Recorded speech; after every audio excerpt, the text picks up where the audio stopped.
मुफ्ती Tariq Masood special. जो बच्चा जिम्मेदार है माँ बाप को चाहिए कर दें यार, जो नहीं है फिर नहीं करें। और वो हालात से माँ बाप से ज्यादा अपने बच्चों को कौन पहचानता है। लोग मुझे भी बयानात में कहते हैं मुफ्ती साहब के बयानात में तजाद है, कहीं कह रहे होते हैं अपने बेटों की अपने खर्चे पे शादी करो, कहीं कह रहे होते हैं शादी मत करो। भाई तजाद नहीं है। जैसे बेटे की जॉब भी है, वो शादी भी करना चाह रहा है, बाप फिर भी शादी से रोके उसको, तो बेटे से कोई गुनाह होगा तो बाप भी उसमें मुजरिम होगा, बाप को भी गुनाह मिलेगा कि एक हलाल काम से तूने इसको रोका क्यों।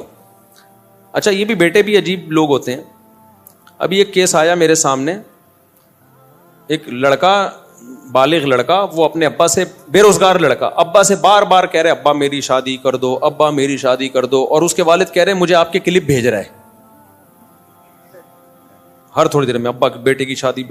दिमाग खा गया ना अब्बा का। अब्बा ने मुझसे राब्ता किया, मैंने कहा देखो, अगर ये आपको लगता है ना कि एक जिम्मेदार बच्चा है, पढ़ाई में पूरी तवज्जो से पढ़ रहा है, ये अपनी सारी जिम्मेदारियां पूरी कर रहा है, तो अगर अल्लाह ने आपको माली गुंजाइश दी है तो अपने खर्चे पे कर दो। आप गुनाहों से बचेगा, आपको भी पोते नवासे मिलेंगे, एक बहू घर में आएगी, 2 रोटी ज्यादा खा लेगी, अल्लाह आपको बहुत नवाजेगा। लेकिन बशर्ते कि ये अपनी सारी जिम्मेदारियां पूरी कर रहा हो, ना अहल आदमी ना हो। लेकिन अगर ये जिम्मेदारियां पूरी नहीं कर रहा, आपने पढ़ाई पे लगाया, वहां दिलचस्पी से पढ़ता नहीं है, ये कोई भी काम पे लगाया, काम नहीं, मैंने कहा फिर ये हमाकत ना करना कि शादी करो इसकी अपने खर्चे पे। वजह उसकी है कि जिस दिन आपने अपने खर्चे पे शादी की, ये और सुस्त हो जाएगा क्योंकि सारी जरूरतें पूरी हो गई। मैंने कहा फिर ये मेरे कमाने वाले बयानात नहीं सुनेगा कि कमा के खाना चाहिए, अब्बा पे बोझ नहीं बनना चाहिए, ये वाले नहीं सुनेगा। ये सिर्फ बच्चे कसरत से पैदा करने वाले बयान सुन के इसका पूरा फोकस बच्चों की स्पीड पे होगा, क्योंकि बच्चे पैदा स्पीड से हो रहे हैं और रिस्पॉन्सिबिलिटी किसकी है? आपके अब्बा की है। जिम्मेदारी तो है ही नहीं, तो अब खाली करने धरने का ही काम रह जाएगा इसका। मैंने कहा कमरे से निकलेगा ही नहीं है, क्योंकि नाश्ते की जिम्मेदारी आपकी, बहू की बीमारियों की जिम्मेदारी आपकी, डिलीवरी का खर्चा, बच्चे पैदा होने की जो खर्चा होता है, ऑपरेशन हो रहा है या नॉर्मल डिलीवरी हो रही है, सारा आपका। तो ये लाइफ को ऐसा एंजॉय करेगा और फुल फोकस सिर्फ किसको करेगा? स्पीड को। इसकी कोशिश होगी एक साल में जुड़वाऊं, क्योंकि फ्री फोकट में तो फिर कोई जिम्मेदारी नहीं है ना। और मैंने कहा ऐसा खून के आंसू रोगे ना बहू को घर से निकाल सकोगे, ना बच्चों को घर से निकाल सकोगे, और ये पोसती फिर नौबत तलाक और खुलत तक पहुंचती है। तो ये काम नहीं करना आप अगर जिम्मेदार नहीं है। लोग मुझे भी बयानात में कहते हैं मुफ्ती साहब के बयानात में तजाद है, कहीं कह रहे होते हैं अपने बेटों की अपने खर्चे पे शादी करो, कहीं कह रहे होते हैं शादी मत करो। भाई तजाद नहीं है। जो बेटा जिम्मेदारियां निभा रहा है और बाप को अल्लाह ने गुंजाइश भी दी है और पता है कि ये बेटा शादी के बाद बिगड़ेगा नहीं, पता चल जाता है एटीट्यूड से, ये और नेक हो जाएगा और जिम्मेदार हो जाएगा। ऐसे भी केस हैं हमारे पास। मेडिकल कॉलेज में बेटे का दाखिला दिलाया, देखा 1 साल यार ये दिल लगा के पढ़ रहा है पढ़ाई, तो शादी अब्बा ने खुद करा दी उसकी कि बिगड़े नहीं वहां पे। कोई बात नहीं, बहू आएगी 2 रोटी ज्यादा खा लेगी। यहां सेकुलर लोग बोलते हैं खाली रोटियों का खर्चा नहीं होता। तो भाई 2 रोटी का मतलब जो भी जरूरी खर्चे हैं, इनको तो मौत आती है ना पैसा खर्च करते हुए। तो उन्होंने करा दी, वो जिंदगी भी बन गई उनकी, बुराइयों से भी बच गए और पढ़ाई में भी आगे निकल गए। आज बड़ी अच्छी अच्छी पोस्टों पर है वो।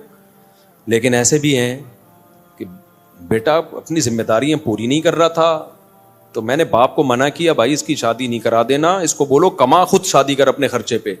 लेकिन अब्बा ने कहा नहीं भाई बुराइयों में पड़ेगा, ये होगा। अब्बा ने करा दी। फिर अब्बा जो खून के आंसू रोए हैं, ये तो और सुस्त हो गया मुफ्ती साहब, तो जुम्मा भी नहीं पढ़ता, पड़ा ही रहता है कमरे में। अब तो जुम्मे से भी गया, और बच्चा पहले ही साल आ गया। शादी को 9 महीने हुए, बच्चा मार्केट में, क्योंकि उसको पता है पैदा होगा, खर्चा कौन उठाएगा, तो फिर निकालते रहो। तो स्पीड से मैंने कहा इससे पहले कि मजीद 4-6 प्रोडक्ट मार्केट में आए, मैंने कि इसको घर से निकालो। फिर भी मैंने उनको मशवरा दिया, मैंने इसको घर से निकालो, इसको अलग घर लेके दो। बोला बीवी को तेरी बीवी प्रेग्नेंट भी वहीं होगी, बच्चा भी वहीं पैदा होगा और तेरे खर्चे पे होगा, कमा जैसे तैसे। मैंने कहा वरना ऐसा अपाहज बनेगा ना। उन्हीं उनकी समझ में आई बात, वो फिर हो गया ऐसे, इतने बेजार हो गए वो। फिर वो तलाकें होती हैं, अलहदगियां होती हैं, क्या कि कोर्ट कचहरी के चक्कर। तो जहां आपको ये खतरा हो कि बच्चा बिगड़ेगा तो फिर ना करें। तो मैं उनका वाकया मुकम्मल करके फिर अब टॉपिक की तरफ आता हूं। تو میں نے ان سے اچھا وہ کہہ رہے میرا بچہ پیچھے پڑا ہوا ہے, نہیں شادی کرا دو. میں نے کہا پھر یہ ذمہ دار اگر نہیں ہے نا تو نہیں کراؤ, اس کو بولو پہلے کما اور اپنے خرچے پہ کر. تو یہی ہوا, اس نے کمانا شروع کیا, اور مجھے پتا تھا جب یہ کمائے گا نا تو پھر شادی نہیں کرے گا یہ, کیونکہ اب اپنے خرچے پہ ہو رہی ہے نا. تو جب اس کی تنخواہ آنا شروع ہوئی تو میں نے اس کے ابا سے, لڑکے کے ابا سے کہا اب بولو بیٹا اب تمہاری تنخواہ آ رہی ہے تو اب میں تمہاری شادی کر رہا ہوں تمہاری تنخواہ پہ, خرچے پہ. تو وہ صاحب مجھے کہنے لگے, میں بیٹے سے کہتا ہوں, بیٹے کہتے ہیں نہیں ابھی نہیں میں نے کرنی, ابھی میں نے نہیں کرنی. اب کہاں گئے مفتی صاحب کے بیانات؟ تو پتہ چلا مفت ہو رہا ہے, مفت پھوڑنے کی عادت.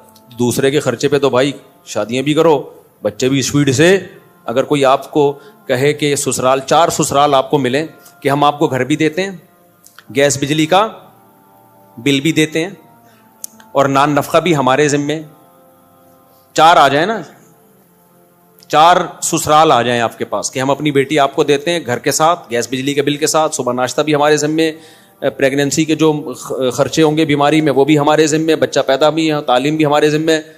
بھائی کون ہے پاگل جو نہیں کرے گا؟ بولے شروع میں تو لگے گا بےغیرتی ہے, لیکن آخر میں کیا ہے, چلو یار بےغیرتی کے ساتھ ہی ہو لیکن ہو تو رہی ہے نا.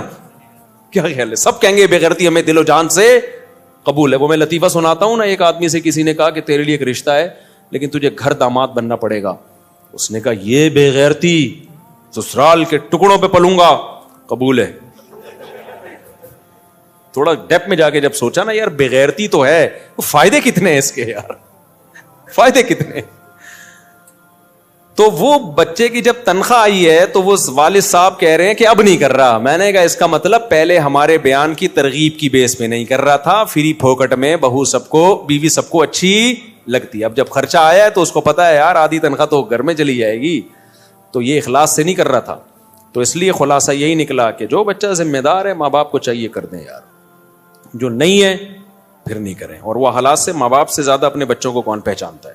دوسری شادی پر میرے بیانات موجود ہیں, اس کے کیا فضائل ہیں, اس میں کیا مشکلات ہیں, کس کے لیے جائز ہے کس کے لیے ناجائز ہے. میں عمومی بیان کرتا ہوں, کبھی کسی فرد واحد کو میں ترغیب نہیں دیتا کہ تو کر لے. مجھے نہیں پتا کہ اس میں تپڑ ہے یا نہیں ہے, کبھی کسی فرد واحد کو میں ترغیب نہیں دیتا. میں کبھی ان کو نہیں پکڑ کے کہوں گا یار تم نے کیوں نہیں کی, اتنے عرصے سے بیان سن رہے ہو, تم کر لو. یہ میں کبھی بھی نہیں کرتا. حتیٰ کہ میرے دوست احباب میں 40 سال کے لوگ بھی ہیں جو ابھی تک کما رہے ہیں, ان کو بھی میں نے کبھی نہیں کہا تم نے شادی کیوں نہیں کی ہے. وجہ اس کی ہے کہ کسی کے پرسنل معاملات میں ٹانگ اڑانا یہ بہت غلط عادت ہے. میں اگر کسی کو اسپیسیفک کسی فرد کو ترغیب دوں تم دوسری شادی کرو, مجھے نہیں پتا اس کا بیہیویئر پہلی بیوی کے ساتھ کیسا ہے, اس کے حقوق ادا کر بھی رہا ہے کہ نہیں کر رہا. ہو سکتا ہے وہ اس کو لٹکا کے رکھا ہوا ہو اور ہم اس کی 4 شادیاں کراتے پھر رہے ہوں, تو یہ تو ظلم ہو جائے گا نا. اور یہ بھی ممکن ہے حقوق ادا کر رہا ہو, تو یہ تمہاری ٹینشن ہے کہ تم حقوق ادا کر رہے ہو یا ادا نہیں کر رہے. ہم اسلام کا حکم بیان کریں گے جنرلی, افراد کو پکڑ پکڑ کے یوں سمجھانا کہ تو کر تو نہیں کر, یہ نہیں ہوتا.